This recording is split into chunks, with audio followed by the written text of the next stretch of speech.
the memorial temple of King Ramesses II, known as the Ramesseum. Nemetwazet, which translates to united with Thebes, was the name given to this temple in ancient Egyptian language. The Greeks named it Memnomium, possibly due to the enormous statue of Ramesses II placed inside, having similarities to the mythical Ethiopian hero Memnon, son of Tithonus, and the dawn goddess Eos. The statues of Amenhotep III and Ramesses II were named Memnon because of their enormous size, especially considering that the memorial temple of Ramesses II was constructed next to the Memnon statues. The Greeks also thought that this temple was King Ozymandias's grave, according to references made by the ancient Greek historian Hecataeus, c. 300 BC, a contemporary of Ptolemy I, in his well-known lament. This name most likely originated from a mispronunciation of King Ramesses II's coronation title, User Matri, which may have been pronounced Usi Mari. Regarding the present name, the Ramesseum, this refers to Ramesses II, as you are aware. Amun was the main deity honored in the temple. Although this temple has been mostly ruined, the remnants suggest that Ramesses II ordered its construction and that its purpose was to demonstrate the king's greatness and prestige among the Egyptian kings. A massive mud brick wall, measuring 270 meters in length and 175 meters in width, encircles the temple, but the majority of its space is taken up by auxiliary structures and warehouses. Since this temple was constructed next to his father's little temple, which is adjoining to it from the north, right, it is known that the walls of this temple are not parallel to the surrounding wall. 180 meters long and 66 meters wide make up the Ramesseum temple. Its general design bears a striking resemblance to the gods' temples constructed for daily service on the eastern mainland. We have now arrived at the first pylon, a massive structure 66 meters wide, with 4 flagpoles were decorating its front. The famous Battle of Kadesh scenes and inscription, which we previously saw on the outside facade of the Luxor temple pylon, are carved on its interior facade. On the northern side of the pylon's northern tower, there is a stairway entry that leads to the roof of the pylon.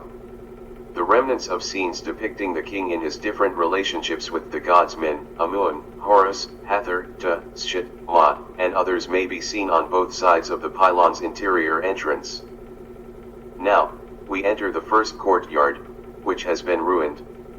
From left to right, we see scenes of the interior of the pylon on the northern, left, tower, some castles, a group of Asian prisoners, scenes from the Battle of Kadesh, which took place in the 5th year of the king's reign, and the king waiting for his war chariot with his officers.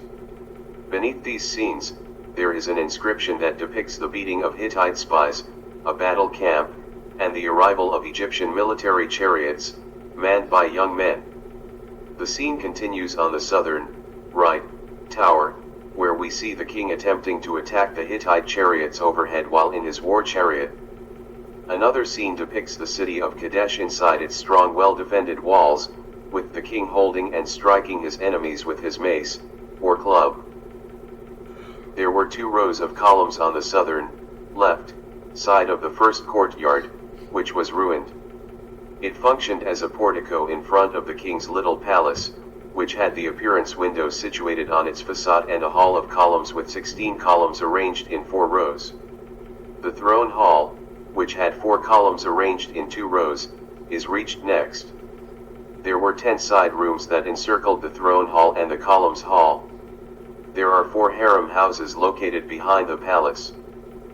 There used to be a row of Osirian pillars on the northern, right, side of the ruined first courtyard.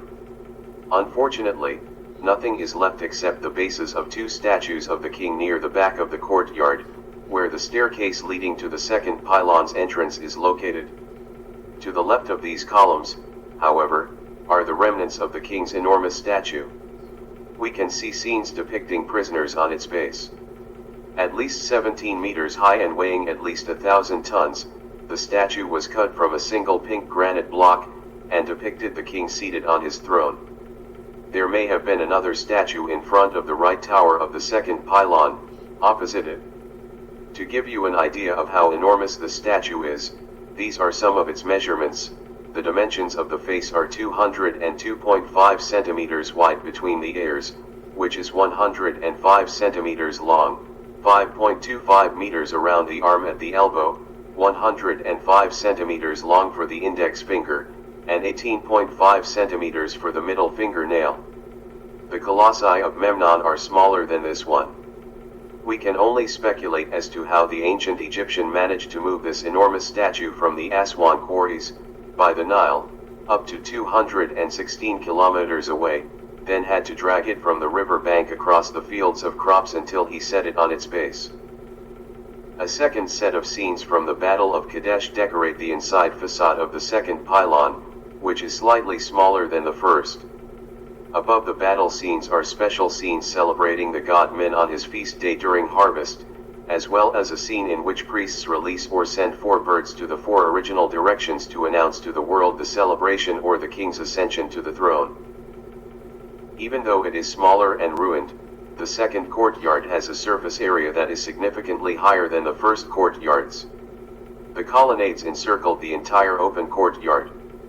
2 rows of papyrus columns on the northern, right, and southern, left, colonnades, and a row of Osiris pillars representing the king in the east, the entrance wall, and in the west, rear, and another row of papyrus columns, with capitals resembling papyrus buds is located behind the later.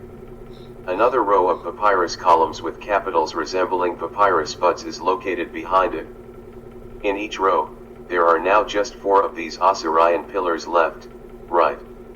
These pillars were typical of the Ramesside era and were found in open courtyards. Example is the Great Temple of Abu Simbel and the Temple of Ramesses III and the Temple of Amun in Karnak. Prominent from one of their facades, which overlooked the open courtyard, were statues depicting the ruling king who had ordered the construction of the temple. The statues were the same height of the pillars in the form of the god Osiris, dressed in traditional regalia, his traditional stance, with his arms crossed over his chest, feet together, and hands holding a scepter, called Hikat, and a flail, called Nekka. 3 staircases in the courtyard's west, back, lead us to the front of the Hall of Columns, where a row of Osiris pillars and a row of papyrus columns behind it. On either side of the central staircase stood a large statue of the king. The head of one of them is still on the ground from grey granite. The name of the adventurer Beltzoni is inscribed vertically on the left statue. We now reach the Columns Hall, which is a scale replica of the Karnak Columns Hall in terms of plan and design. Its ceiling is supported by 6 rows of 48 columns. The hall's roof is divided into 2 levels, with the side aisle being lower than the center nave. Windows that allowed light to enter were located in the 3.3 meter high area between the 2 levels. The capitals of the 12 tall, 2-row columns are crowned with open papyrus flowers that have the most beautiful colors. The capitals of the remaining columns are crowned with papyrus buds. The 2 side aisle ceilings are decorated with blue background with yellow stars, while the central section ceiling features an eagle or vulture bird spreading its wings. The 2 side aisles are each 7.5 meters tall, while the central columns stand 10.8 meters tall. The hall measures 30.9 meters in length and 40.8 meters in width. On the eastern wall, the entrance wall, we may see the most significant scenes from the Hall of Columns. The king is depicted in a series of scenes offering wine to one of the gods, fragrant fats to the gods Sokar Osiris and Sekhmet, lettuce to the gods Amun and Isis, and 2 vases, Nemset, to Amun and Mut. He is also seen running and holding the rudder, Hap, and the oar, Hebet, to the goddess, Merit, and a ram-headed god. Last but not least, we see the enormous king attacking the Hittites in Dapur, Galilee, with his chariot, and aiming arrows at the flag at the top of the castle, his horses charging to the left, and a scene on the right depicting attacking and besieging a castle using scaling ladders, with his sons, 11 of them, joining him in the battle, below, each identified by name. We also shouldn't forget to note the 4 wooden storming sheds that are used during attacks, beneath which a prince seeks shelter and from which spears emerge. The king is depicted on the opposite side, which is the western or rear wall, going through a ritual where he first races to the deity Men and one of the goddesses, then greets one of the goddesses with NY, accepts the signs of Hepset from Amun and Mut, and lastly, in bottom, a group of his sons. The king can be seen on the right side of the same wall engaging in a variety of religious relationships with the gods Men, Sekhmet, and Merit of Upper Egypt. He also accepts the symbol of life, Ankh, from Amun and Khonsuk. Another set of the king's sons is mentioned further down the wall. The surfaces of the columns were decorated with representations of traditional devotion and offerings made by the king in front of the gods and goddesses. Next is a small hall for the columns, whose ceiling, which is decorated with astronomical scenes, is carried by 8 papyrus columns in 2 rows, with capitals shaped like papyrus buds. Its walls are decorated with several religious themes, and it contains the year's months, seasons, day and night divisions, and astronomical circumpolar constellations, which surrounding the north celestial pole. For this reason, this hall is called the astronomical room. The priests carrying the sacred boats, which include boats for Amun, Khonsuk, and the deified king, are visible during the sacred procession on the eastern wall, which serves as the entrance wall. The sacred procession is seen once more on the wall to the right, along with the priests carrying the sacred boats, which include boats belonging to the deified Queen Amos Nefertari, the deified King Khonsuk and Mut. Therefore, it might have been intended for religious ceremonies or the sacred boat. The goddess Sepkathabwi and the god Jehudi or Thuth are depicted on the opposite western wall, back, each writing the king's name on the leaves of the sacred tree Ish. A scene of the king seated in front of the same tree and a group of gods follows. Gardner believes the temple library might have been located in this hall. Next to the astronomical hall is a chamber featuring 2 rows of 8 columns, of which half have been ruined. The scenes depicting traditional offerings still decorate the walls.